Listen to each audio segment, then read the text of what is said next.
People ask me all the time, did the anxiety cause my tinnitus or did the tinnitus cause my anxiety? And I get why that's confusing. If you have both, they're almost impossible to separate. Your ears are ringing and you're on edge. You can't sleep, you can't concentrate, and at some point, you stop knowing what started what. So today, I want to give you a real answer, not stress makes tinnitus worse, which sure, but that's barely the beginning. I want to show you what's actually happening in your brain when tinnitus and anxiety get locked together, why that cycle is so hard to break, and what that means for treating your tinnitus. I'm Lenire, founder of Timpanogos Hearing and Tinnitus here in northern Utah, and after 20 years of working with tinnitus patients, this tinnitus anxiety connection is one of the most important things I help people understand, because understanding that is genuinely part of getting better. First, let's establish how common this overlap really is. Research tracking a large national representative US sample found that frequent tinnitus was associated with generalized anxiety disorder at a striking rate. People with frequent tinnitus were 6 times more likely to have anxiety disorder than those without it. 6 times! And research has documented that mood disorder comorbidities among tinnitus patients can reach 60 to 80%. So this isn't a coincidence. Something structural is going on between these two conditions. The question is, what? If you're finding this useful, please hit subscribe. I put out 2 videos a week focused on tinnitus and hearing health, and I want to give you the science without oversimplification. Now here's where it gets interesting. The research has actually started to answer the which one comes first question, and the answer is both, genuinely. A 2025 bidirectional Mendelian randomization study using genetic data from multiple large European datasets found a genetic correlation between anxiety and depression and an increased risk of tinnitus, suggesting that anxiety doesn't just follow tinnitus, it can predispose people to developing it in the first place. Mendelian randomization uses genetic variation to test causal relationships. It's considered second only to randomized control trials in terms of evidence quality. So when a study like this finds that anxiety and tinnitus influence each other at the genetic level, that's not a minor finding. What that means practically, if you have an anxious nervous system, one that's generally more reactive, more threat sensitive, you're more likely to develop bothersome tinnitus when the auditory system gets disrupted. Your brain is already primed for threat detection. When tinnitus shows up, it gets flagged immediately. And it runs the other direction too. A large retrospective study using data from over 140 million patients found bidirectional relationships between tinnitus and generalized anxiety disorder. Patients with tinnitus were more likely to develop anxiety disorders, and patients with pre-existing anxiety disorders were more likely to have more severe forms of tinnitus. Both directions, which brings us back to the mechanism. The reason this cycle is so hard to break isn't willpower, it's neurobiology. According to Jastreboff's neurophysiological model of tinnitus, one of the most influential frameworks we have for understanding tinnitus, the amygdala in the brain is a central player. When there's an emotional reaction to sound, subsequent exposure to that sound maintains conscious awareness without habituation. That's the core problem, habituation. Learning to tune out a sound is how most people eventually stop noticing sounds like the refrigerator or road noise. But when a sound gets tagged as threatening, the brain doesn't habituate to it. It stays on alert. Brain imaging confirms this. Tinnitus-related distress involves heightened functional connectivity between the auditory cortex and limbic structures, including the amygdala, anterior cingulate cortex, and the insula. And individuals with distressing tinnitus show increased activity in the salience and default mode networks, the systems involved in determining what deserves attention and emotional weight. Your brain has built a fast, automatic connection between I hear this sound and something is wrong, and anxiety widens that connection.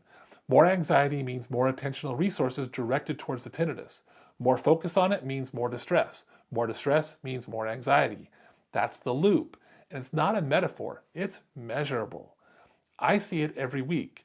Patients describe tinnitus that explodes when they're under stress, before a big presentation, during a conflict at home, in the middle of a sleepless night, and they assume the tinnitus is getting louder. Most of the time it's not.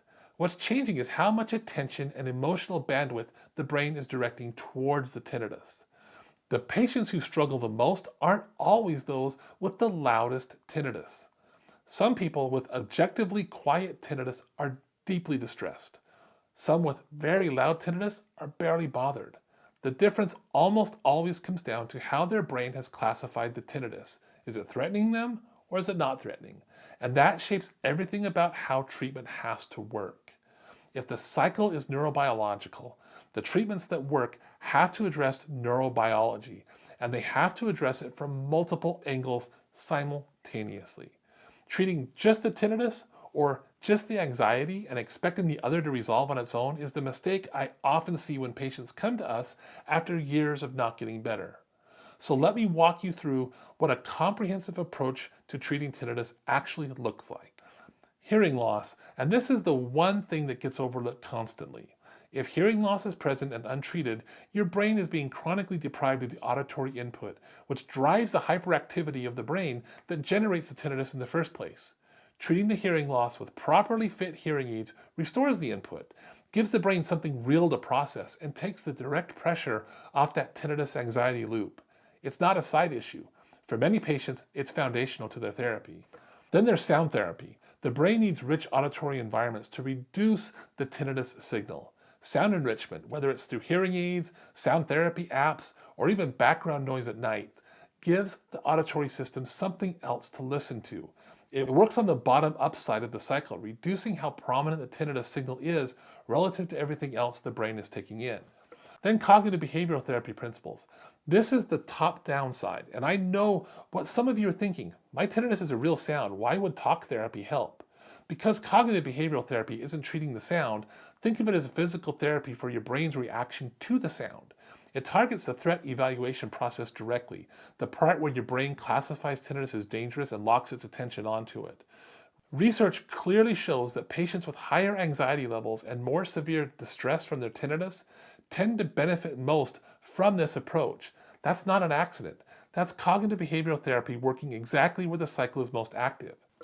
In our clinic, we deliver this through a structured program called My Tinnitus Therapy, which teaches cognitive behavioral therapy principles specifically adapted for tinnitus.